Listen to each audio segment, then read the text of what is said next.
Hey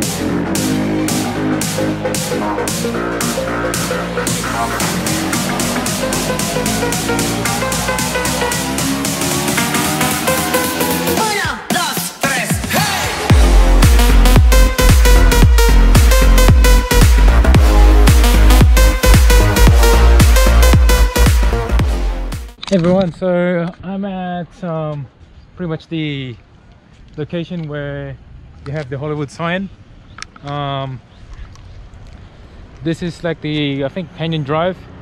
We're pretty close to the Griffith Observatory, so we're visiting that as well. But I think this place is probably closer to the sign than the Griffith Observatory, so we're gonna do a stop over here. We might eat lunch here.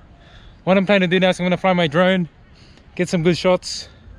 But before I do that, I'm gonna have to request approval from the FAA on the authorization app. I think it was AirMap on the Google App Store. So yeah, I'm gonna get things set up and I'll see you guys a little bit later.